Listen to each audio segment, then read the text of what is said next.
Like our brethren in the olden time, we too are pilgrims, life a journey, man a traveler, and each of the 7 ages as neighbor to the rest, and so the poets of all peoples have read the meaning of life, as far back as we can go. It is a long road we journey together, but there are inns along the way, kept by Father Time, in which we may take lodging for the night, and rest and reflect, like the Inn of Year's End, at which we arrive this month, in which there is goodly company, and much talk of the meaning of the journey and the incidents of the road. Yes, the winding road is a symbol of the life of man true to fact. Once we are aware of ourselves as pilgrims on a journey, then the people and the scenes about us reveal their meaning and charm.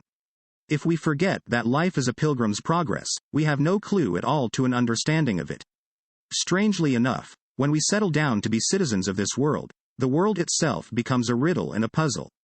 By the same token, the greatest leaders of the race are the men in whom the sense of being pilgrims and sojourners on the earth is the most vivid. It is the strangers in the world, the manifest travelers to a better country, who get the most out of life because they do not try to build houses of granite when they only have time to pitch a tent or turn in at an inn. In the friendly air of the Inn of Year's End, where we make merry for tonight, there is many congratulations upon so much of the journey safely done, and much well-wishing for the way that lies ahead. Also, there is no end of complaint at the aches and ills, the upsets and downfalls, of the road. All kinds of faiths and philosophies mingle, and there is no agreement as to the meaning or goal of the journey. Some think life a great adventure, others hold it to be a nuisance. Many agree with the epitaph of the poet Gay in Westminster Abbey. Life is a jest, and all things show it. I thought so once, and now I know it. But a Mason, if he has learned the secret of his craft, knows that life is not a jest, but a great gift, a little holding lent to do a mighty labor. He agrees with a greater and braver poet who said, "Away with funeral music, set the pipe to powerful lips. The cup of life's for him that drinks, and not for him that sips." At the end of an old year and the beginning of a new, we can see that it simplifies life to know that we are pilgrims in a pilgrim world. When a man starts on a journey, he does not take everything with him, but only such things as he really needs. It is largely a matter of discrimination and transportation. To know what to take and what to leave is one of the finest arts. It asks for insight, judgment, and a sense of values. One reason why the race moves so slowly is that it tries to take too much with it, weighing itself down with useless rubbish which ought to be thrown aside. Much worthless luggage is carted over the hills and valleys of history, hindering the advance of humanity. It is so in our own lives. Men stagger along the road with acres of land on their backs, and houses and bags of money. Others carry old hates, old grudges, old envies, and disappointments, which wear down their strength for nothing. At the end of the year, it is wise to unpack our bundle and sort out the things we do not need, throwing the useless litter out the window or into the fire. How much does a man really need for his journey? If the wisdom of the ages is to be believed, the things we actually need are few, but they are very great. There abide it faith, hope, and love, these 3, and the greatest of these is love. Brotherly love, relief, and truth, to which let us add courage, which is the root of every virtue and the only security. What more do we need?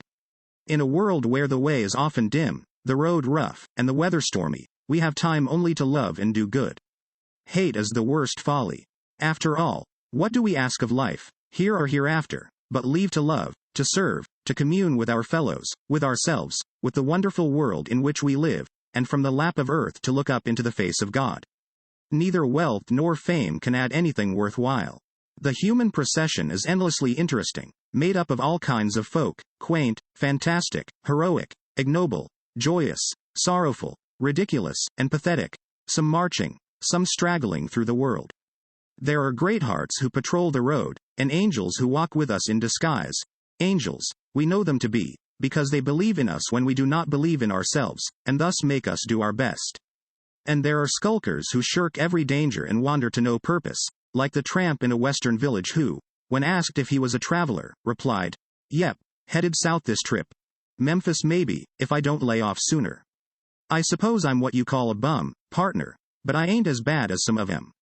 I've been hitting the road for quite a spell, nigh 40 years, but I hold a feller has a right to live the way he wants to as long as he lets other folks alone. Anyway, I've had a heap of fun. Oh yes, I might have settled down and got married and raised a lot of kids I couldn't take care of, same as a lot of fellers. But I didn't. They say kids come from heaven, so I just thought I'd leave mine stay there. It keeps me a hustlin' to look after myself, and handin' out a bit now and then to some poor devil down on his luck. Well, so long, partner. There is the shirk, the loafer, idle and adrift, living without aim or obligation, trying to slip through and get by. But there are spiritual loafers and moral tramps almost as bad, though they do not flip trains or ask for a handout at the back door. Any man is a loafer who takes more out of life than he puts into it, leaving the world poorer than he found it. He only has lived who, coming to the all men's inn called death, has made it easier for others to see the truth and do the right. When we know we are journeyman masons, seeking a lodge, we can the better interpret the ills that overtake us. One must put up with much on a journey which would be intolerable at home. Our misfortunes, our griefs are but incidents of the road. Our duties, too, are near at hand.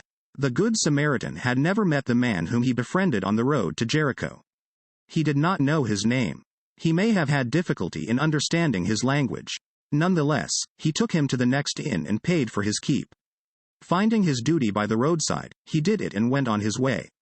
Such is the chivalry of the road, and if a man walks faithfully he will come to the house of God.